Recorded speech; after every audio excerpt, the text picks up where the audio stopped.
अस्सलाम वालेकुम। कैसे हैं आप सब? उम्मीद करती हैं सब खैरियत से होंगे। सबसे पहले मैं आज अपने संडे की जो रूटीन है वो आप लोगों के साथ शेयर करूँगी, जिसमें मैंने गाजर, चुकंदर और ऑरेंज जूस बनाया है। क्योंकि संडे वाला दिन मेरा ऐसा होता है जिसमें मैं अपने वीकेंड के सारे छोटे-छोटे काम कर लेती हूँ। जैसे मैंने ये शामियाँ बना के रख ली हैं और धनिये की कटिंग करके रख ली है। इससे ना मुझे बहुत फ़ायदा होता है। अब मैं आ गई हूँ टेरेस की सफाई के लिए। संडे को मैं कोशिश करती हूँ कि इसकी अच्छी तरह सफाई हो जाए। हफ्ते में 1 दिन मैं इसकी ज़रूर सफाई कर लेती हूँ, इस तरह अच्छी तरह से इसे वॉश कर लेती हूँ। ता वरना ये जो गिर्द है सारे इर्द-गिर्द जमा हो जाती है और बाद में ज़्यादा मेहनत लगती है। अगर फ़र्श पर दाग हों तो सिरका और बेकिंग सोडा लगाकर 10 मिनट छोड़ दें, फिर ब्रश करें, चमक आ जाती है। अब ना यहाँ पे मैं आपसे एक दिल की बात शेयर करना चाहती हूँ। जब साथ बात-बात पर टोकती है तो दिल दुखता है, लेकिन हमें 2 बातें याद रखनी चाहिए। हर रद्द-ए-अमल ज़रूरी नहीं होता, हर बात का जवाब देना मेरी प्यारी बहनों ज़रूरी नहीं होता। कुछ बातें खामोशी से ख़त्म हो जाती हैं। वक़्त ना हमारा सब कुछ बदल देता है। शुरू के साल मुश्किल होते हैं, लेकिन अगर आप मुस्तकिल मिज़ाजी से अच्छा रवैया रखें तो बदल जाते हैं। मुझे पता है ऐसा करना बहुत मुश्किल है।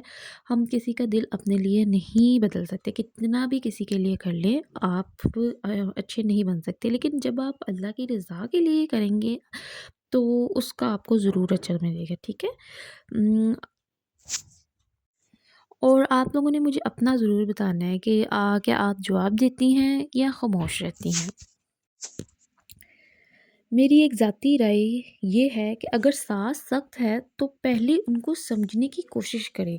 क्या वो खुद सारी ज़िंदगी दबाव में रही? क्या उनको मोहब्बत कम मिली? अक्सर जो लोग सख्त होते हैं वो अंदर से टूटे हुए होते हैं। क्योंकि अक्सर मैंने सुना है कहते हुए कि जी उनका जैसा वक़्त गुज़रा है ना, वो चाहती हैं कि अब हमारा भी वैसा ही वक़्त गुज़रे। हमें ये सहूलतें मैसर नहीं थी, इनको क्यों हैं? इनके वक़्त में ये सब चीज़ें क्यों हैं? ये नहीं होनी चाहिए थी। जैसे हमने टाइम गुज़ारा है, वैसे ही इनका गुज़रना चाहिए। लेकिन यहाँ पे ना मैं आपके साथ एक छोटी-सी रिलेशनशिप टिप शेयर करूँगी। रोज़ाना कम से कम एक अच्छी बात सास के लिए करें, चाहे 1 कप चाय बना दें या उनकी तबीयत पूछ लें। छोटे-छोटे काम दिल जीत लेते हैं, लेकिन अगर कोई ज़्यादती हद से बढ़ जाए तो खामोशी भी हल नहीं। इज़्ज़त से बात करना सीखें। लहज़ा ऊँचा किए बगैर भी अपनी बात मनवाई जा सकती है। अगर कोई आपसे ऊँची आवाज़ में बात कर भी रहा है, तो आप उसे बहुत पोलाइटली प्यार से कह सकती हैं कि आहिस्ता बोलें, मुझे ये आपकी ऊँची आवाज़ में बात करना अच्छा नहीं लग रहा। इससे काफ़ी उन्हें फ़ील हो जाएगा, आपके अच्छे अंदाज़ से बोलने से उनका गुस्सा थोड़ा कम हो जाएगा। मैं समझ सकती हूँ मेरी प्यारी बहनों, बर्दाश्त करना बहुत मुश्किल है। कितने-कितने दिन तक आपके दिमाग से वो बात नहीं जाएगी। लेकिन अगर आप उसे उसी टाइम में सॉर्ट आउट कर लेंगी ना, अच्छे तरीके से हल कर लेंगी, आप भी सुकून में हो जाएँगी और ये आपको किसी किस्म का स्ट्रेस भी नहीं होगा। माफ़ करना आसान नहीं है, लेकिन माफ़ करके आपको खुद को ही सुकून मिलेगा। अब मैं अपना बाकी का काम समेट रही हूँ और सोच रही हूँ कि कितना अच्छा लगता है जब घर साफ़ हो जाता है। सफाई घर की नहीं, दिल की भी ज़रूरी है। आपको ना यहाँ पे एक मैं दिमागी सुकून का टिप दूँगी, काम करते हुए दुरूद शरीफ या कोई ज़िक्र पढ़ती रहें, इससे दिल भी हल्का रहता है। और ना आप काम को टाइम मैनेजमेंट के साथ किया करें। जैसे संडे को 3 हिस्सों में तक़सीम कर लें। रात में किचन, सुबह किचन या फिर दोपहर में, जैसे आपको इज़ी लगता है। सुबह किचन का कर लें, दोपहर को सफाई कर लें, शाम को फैमिली टाइम दे दें। इससे थकन भी कम लगती है। मेरी बहनों, हम औरतें घर की बुनियाद होती हैं। अगर हम टूट जाएँ तो घर का सुकून ख़त्म हो जाता है। इसलिए खुद को मज़बूत रखें, लेकिन दिल को नरम रखें।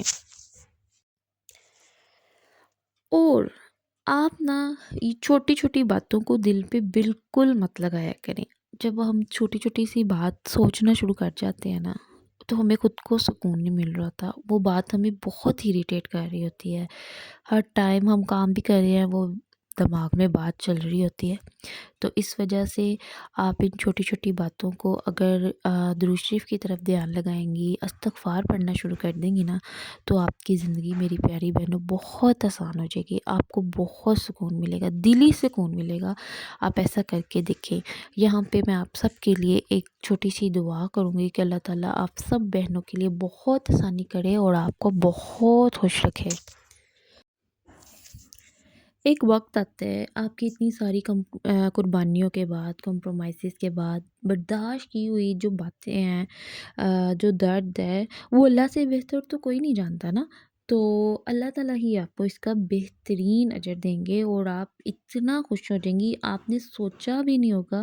اللہ تعالیٰ آپ کو اتنا نواز دیں گے، اتنا نواز دیں گے، جب آپ اللہ تعالیٰ کی رضا کے لیے بڑی سے بڑی باتیں برداشت کر جاتی ہیں، صبر کر جاتی ہیں، جہاں آپ کو بولنا چاہیے، جہاں بات برداشت کرنا بہت مشکل ہوتا ہے، لیکن آپ صبر کر دیتی ہیں۔ آپ کو چاہے بولنا نہیں آتا، جن بہنوں کو، بہت اچھی بات ہے، لیکن آپ کو اس کا اجر ضرور ملتا ہے۔ زندگی بس اسی کا نام ہے۔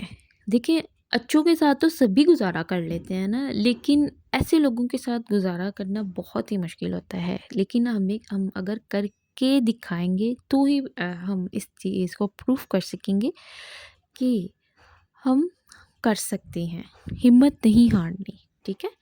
تو جناب، یہاں پہ نا میری اماں کے گھر سے ایک ڈبہ ساگ کا آیا ہوا تھا، 2 3 بار ہم نے کھا بھی لیا ہے، لیکن پھر بھی نا ابھی تک ختم ہی نہیں ہو رہا۔ تو جناب، یہاں پہ مکئی کا آٹا بھی تھا، تو میں نے کہا چلیں ساتھ ہم مکئی کا آٹا کی روٹیاں بنا لیتے ہیں اور ساتھ ساگ گرم کر لیتے ہیں۔ مکئی کے آٹے کو آپ نے سمپل کیا کرنا ہے کہ بس آپ نے نیم گرم پانی میں آٹے کو اچھی طرح سے مکس کر لینا ہے کہ یہ اچھا سا بیٹر بن جائے مکس ہو کے، اور پھر آپ نے اس طرح سے دیسی گھی لگا کے پیاری پیاری سی روٹیاں بنا لینی ہیں، اور یہ آسان ہے، جلدی سے بن جاتی ہیں اور بہت ہی مزے کی بنتی ہیں، ایسے لائٹ ویٹ ہیں کہ پتہ بھی نہیں چلتا کہ آپ نے اتنا ہیوی کھایا ہے۔ اور نا مجھے تو ساگ بہت ہی پسند ہے۔ سردیوں میں اگر آپ ساگ نہ کھائیں، سردیوں کے بغیر، ساگ کے بغیر سردیاں ادھوری ہیں، ایسے ہی ہے نا۔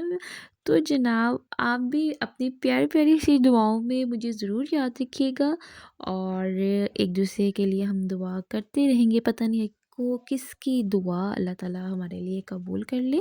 اپنا بہت خیال رکھیے گا، خود سے بہت پیار کریں، ملتے ہیں نیکسٹ ولاگ میں، تب تک کے لیے اللہ حافظ۔